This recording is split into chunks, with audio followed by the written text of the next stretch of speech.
Southern Africa, home of many wild animals, whether small or big, especially the young animals, are in need of human help. And when the young ones are strong enough, the animal rescuers help them to settle back into the wild.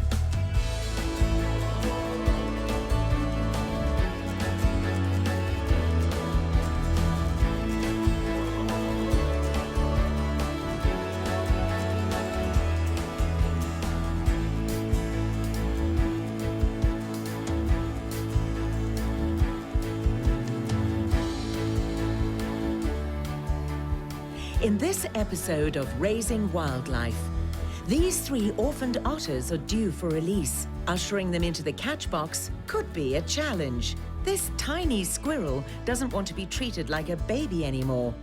A mongoose troop is about to be transferred. Being captured is not part of the plan. We start in the Midlands of Kwa-Zulu Natal in a village called Howick.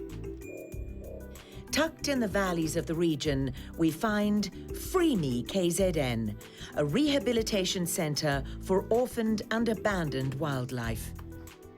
Kirsten is looking after 3 orphaned otters. Hi, my name is Kirsten and I'm the clinic manager here at FreeMe KZN. Our goal here at FreeMe KZN is to rescue and rehabilitate orphaned and injured wildlife and to ultimately release them back to where they belong in the wild. It's Kirsten's responsibility to teach the 3 otters how to hunt. Kelsey, Kirsten's assistant, is in training with the otters. So this is Kelsey. She is Otter Mom number 2. All right, let's go. So what we're going to do now is fill the tub up with rocks and get it ready for the otters for feeding. Teaching young otters to hunt will ensure their survival. This is achieved by simulating a riverbed with rocks and live crab. Okay, let's pop it down here.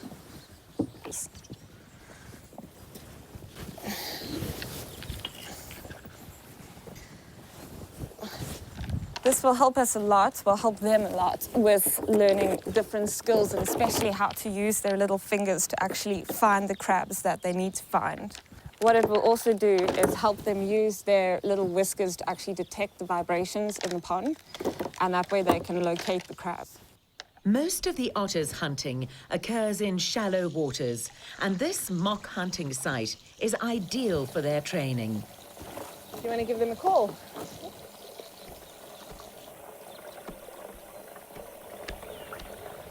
Looks like the 3 siblings are too distracted by their new surroundings to jump right into the pond. They're extremely curious little animals, so what they're doing now is just checking out all the new things that are currently in their enclosure. They desperately want to come here, but they're a little bit nervous.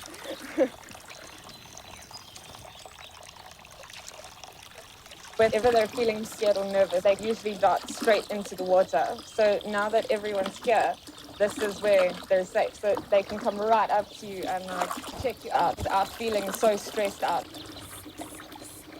There is just one more ingredient left to fill up the hunting site: live crab. All right, shall we go get the crabs? Crab make up the greater part of an otter's diet in the wild. The challenge is preparing the young predators to catch and eat live crab on their own.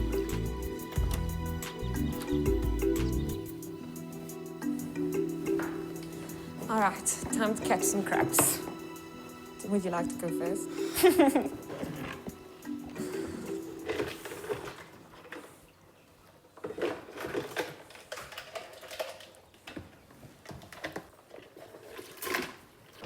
For the Cape clawless otter, the 60% of their diet actually consists of crabs, and only 10% of it consists of fish. So we need quite a lot of crabs each day to keep them on a natural diet. All right, let's go feed the otters. Later, an otter's natural food source, a live crab, can prove to be threatening at first.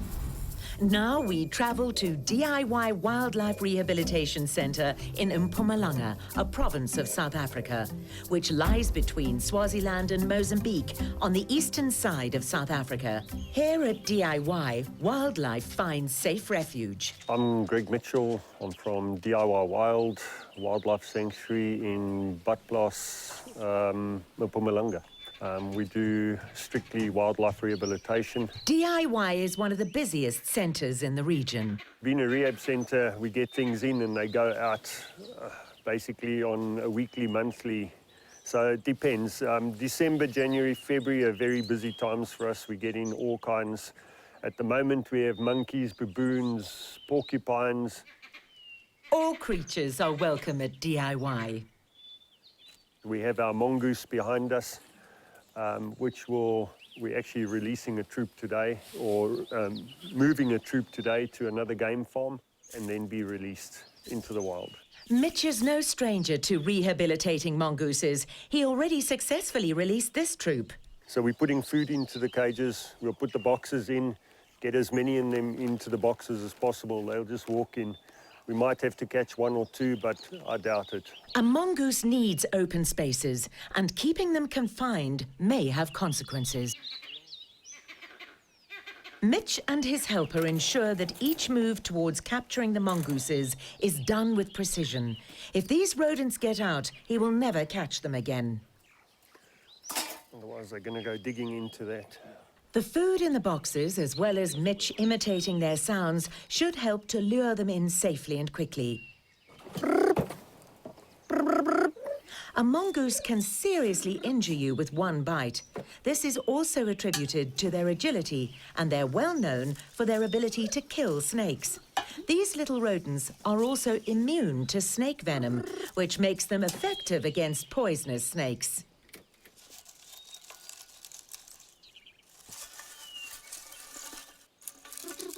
The owner of the place is Dion. He's coming to collect them. He has a big reserve on his place. So it's a perfect environment for them. We had Nature Conservation confirm that for us. And yeah, I think we're really happy, and they need some there. They've been wiped out there through poisons and everything many years ago on the farms. And when people poison the rats in the fields, they get affected. When they poison insects, they get affected. Later, keeping the mongooses contained in the catch boxes for too long is not a good idea. Mitch and his helper will have to catch the 3 nimble mongooses that have escaped. Let's return to FreeMe KZN in Kwa-Zulu Natal, a rehabilitation centre focused on caring for indigenous wildlife. This region is well known for cattle farming and wildlife. It is time to feed the otters. The shallow pool with rocks is ready. Kirsten had to teach these young predators how to swim, and now has progressed to teaching them how to hunt in water. The latter is still proving to be a learning curve for these youngsters. Okay, grabs. It still looks like the siblings are too nervous for their life-saving hunting lesson. Only the female otter is brave enough to catch a crab before she hides again in their enclosure.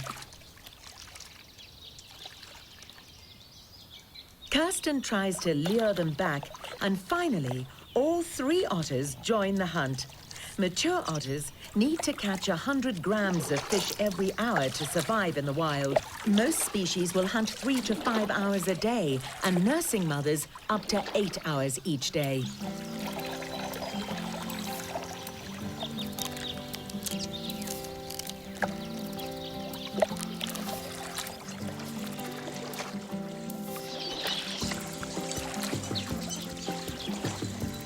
No, you don't bite it.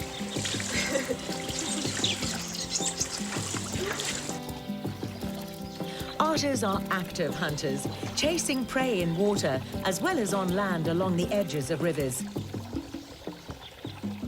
They only enter the water to hunt or travel. These mammals are playful animals and appear to engage in many behaviors that are prone to enjoyment. All right, right, will you carry on looking after them while I go set up the release site? Thank you. The activities and tasks arranged for these otters are all in preparation to have them released back into the wild. It is 2 weeks before the big day, and Kirsten is already on the way to the designated release site to begin preparations.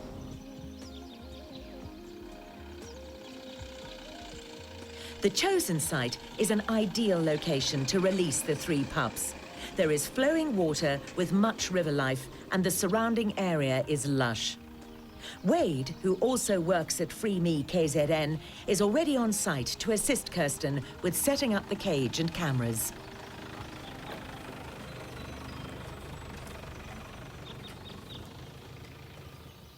How's it, Kirsten? Hi, Wade. Thanks for meeting me here. Great, this is a fantastic spot we found. We'll release. Ready to get this off? Let's get this off. Push from the front that side. Placing the cage on site now, 2 weeks ahead of the release, will allow the natural environment to integrate with the foreign iron object. Kirsten and Wade will also place cameras at strategic points to monitor the 3 otters during the initial phase of their release. Do you think there's any other reason orphans like these would be found in the wild? Other than the human factor, of course. Often Mum will also change den sites, so she'll carry her pups from previous one to the new one, and anything can happen along the way. Anything gives her a fright, she could run away and lose her pup. Orphaned otters are rare, but it does happen. Therefore, all precautions are taken for their release, like monitoring by cameras. All right, how do you want to set this one up? This looks so good. There's the entry point, so they're going to be coming out the river, up here and down in the river. It's such a nice spot, this. I think we face it down. What do you think? Kirsten will continue with the preparations of the site during the next 2 weeks before the release. Later, back at FreeMe, as curious as these otters are, they are skeptical about the new objects in their enclosure. Back to DIY Rehab Centre in the province of Mpumalanga, an area known for large fruit farms. The Zulu meaning for Mpumalanga is the place where the sun rises, and the summers can be extreme at times. Dion, the owner of the new release site, has arrived to transport the mongoose troop. However, there will be a delay as 3 of the mongooses have escaped. Hopefully, returning them won't take too long. Okay, we put them in the boxes already. I've just got to... These 3 climbed out of the box. No, I'll bring your boxes back to you. No problem, no problem. I just want to get them back in. But they've bonded really well. Yeah. They've bonded really well, so...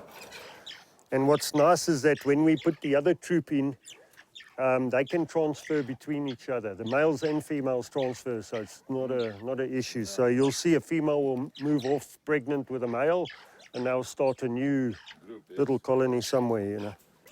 This side. Mitch needs to operate with care. Mongoose are fierce creatures known to kill snakes with ease. The predatory carnivores live in a variety of habitats, including rocky terrains, and are also known for digging and living in burrows. The new site offers all of these opportunities, but getting them there as soon as possible is vital to avoid dehydration.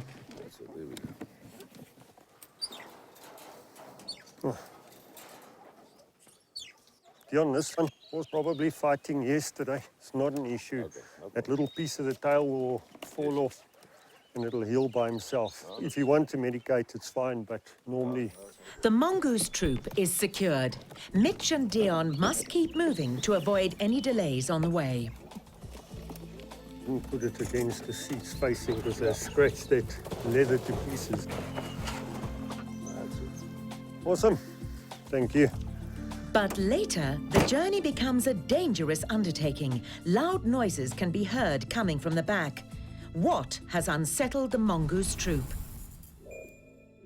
Let's go to a sanctuary called Wildlife in Crisis, situated in the east of Gauteng, in an area called Springs. The name Springs was derived because of all the natural springs in the area and is situated 50 kilometers from Johannesburg. Here at Wildlife in Crisis, birds and mammals find safe shelter.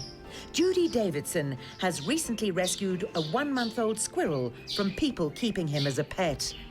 She's been working with wildlife for more than 30 years now. Her rehabilitation centre started with one little bird, a finch, and has since grown to look after many different species of animals, including a baby squirrel. Squirrels are generally small animals with slender bodies. He's not very happy with being handled anymore. He is becoming quite independent, which is great. It's another step on the road to freedom.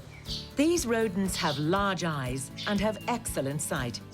A squirrel's rehabilitation can last up to 4 months, depending on a number of factors, including the age of the rodent and whether the group is still in the area to release him to. If his family has left the area, then he will need 4 months rehabilitation. At this age, yogurt is his main diet.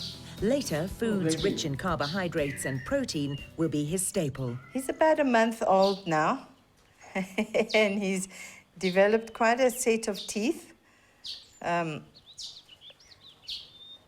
So I think he can give quite a nice nip already.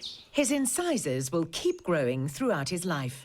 We'll introduce him to nuts, fruit, berries, insects, anything that he will look for in the wild when we've released him. Now Judy must check on his progress.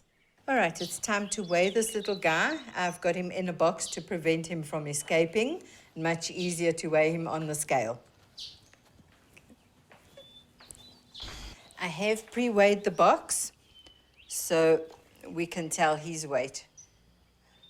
13.7 grams. He was just over 7 grams when he came in. So he's doubled in size and he's doing very well. I'm happy with his progress. Releasing a squirrel or any mammal into the wild is done first by a soft release, which means Judy will still provide food and water until he is ready to live on his own. Once he can fend for himself, he will be released fully. For now, though, this little guy will need more care and nurturing. Let's return to FreeMe KZN in Howick, situated close to the Umgeni River. 2 weeks have gone by since Kirsten started preparing the release site. She's busy preparing the boxes with the assistance of Wade. Good morning, Wade. I've got some hay here for us. I'd just like to cover our boxes with it just to help absorb any urine, feces, anything like that. Just give them a bit more comfort in the boxes. Great idea, Kirsten. Simulating the smells from their own environment should help the otters settle into the boxes easier. Later, the same technique will be used to ease them into their new release site. These smart and cheeky otters know there is something new in their environment. Catching them may prove to be difficult. Fortunately, it is a cool day, so heat will not play a factor when transporting them. Wade, it's every time that they're jumping back in there, that's their safety net. So as soon as there's danger around them, they're jumping in to hide.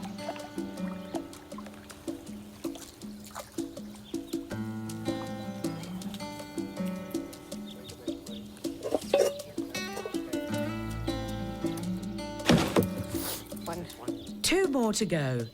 These semi-aquatic creatures' feces, also known as spraints, have a distinctive and unique aroma, the smell of which has been described as freshly mown hay to putrefied fish. It is on this basis that Kirsten and Wade intend catching and releasing them. Later, much effort is made to release the 3 survivors. Back to the province of Mpumalanga, South Africa, where we find DIY Wildlife Rehabilitation Centre. The Drakensberg escarpment divides this region into 2 halves, the high-veld and the low-veld. Temperatures are rising, and the mongoose troop in the trunk seem agitated. The heat could finally pose a problem during the transit to their new release site. Dion must check to see they are physically okay. Hey there, boys and girls. Are you fine? We're almost there, eh? Don't worry, just hang in there, buddies. Everything's fine here. Seatbelts on. Let's go. Mongooses are known to be hyperactive, constantly busy, and perhaps more so while in transit. The pickup team has arrived for the next stage of the journey. The mongoose will be taken deeper into the bushveld. Yeah, and today we're going to release these 10 little banded mongooses on this facility. The journey to being released does not always happen quickly. But these mongoose seem to be doing okay. It will not be long now before they're set free into the bush. Okay, we're going to offload the animals now quickly. We're just going to put on another vehicle, an open vehicle. Then we're going to go to the release site. Because they were fed and they were in cages on the rear, we're going to still continue feeding them. So we're going to put food there. We're going to leave the crates outside. During the soft release, Dion will always ensure there is enough food until the troop familiarize themselves with their new environment. The moment has arrived for the release. This mongoose troop will have an important role to play in their new environment.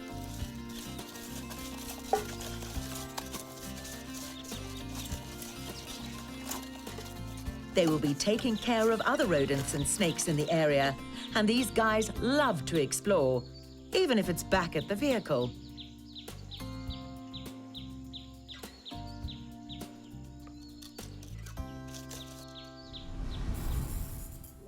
Let's travel back to FreeMe in Kwa-Zulu Natal for the last time. We're almost at the release site now. We've made a couple changes to the cage that we originally put there, just to get them a bit more comfortable. I'm really excited about this release. I know a lot of people get very sad when they see the animals leave, and it is a little bit sad, but I really love watching them go. Watching them in their natural habitats has always been better for me than watching them back at our rehab center. The release site is ready. The otters should feel at ease here. All right, Wade, I've brought some of their old grass from their enclosure. Perfect. It's got some of their scent on, which we'll use now. You throw something there, and then we'll spread it all the way down to the river, so there's a trail scent as well.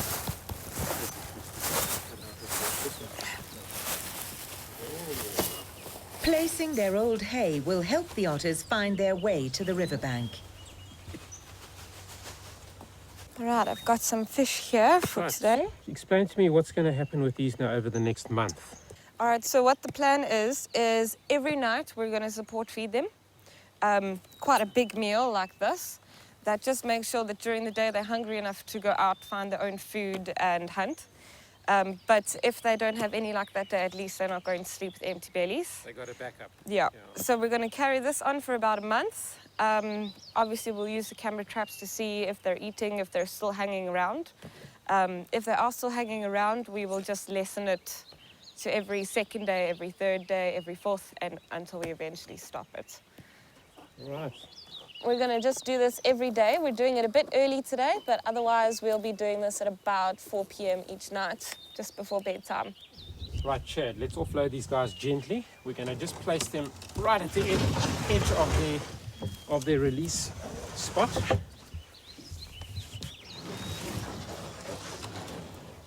Okay, I've got the front end here. Right at the edge, and then once they're all placed, we're going to clear everybody else before we do the actual opening of these boxes. Right, then the next one's quite heavy, so let's jump up. This is the two boys, and they're quite a bit heavier than a little female.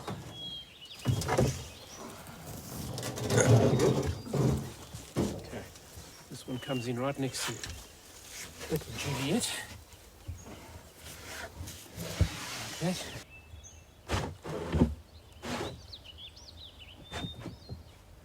The time has arrived to release the otters.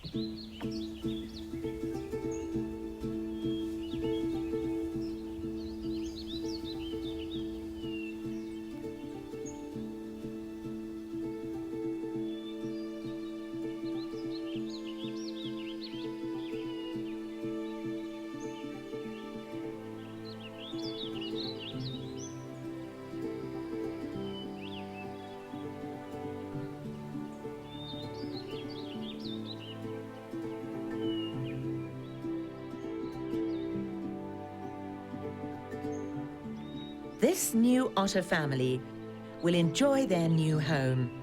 It is a sustainable habitat that will provide enough food, water and shelter. And like all new beginnings, it will take time for them to get used to their new surroundings. They will adapt and soon enough will begin to thrive and populate.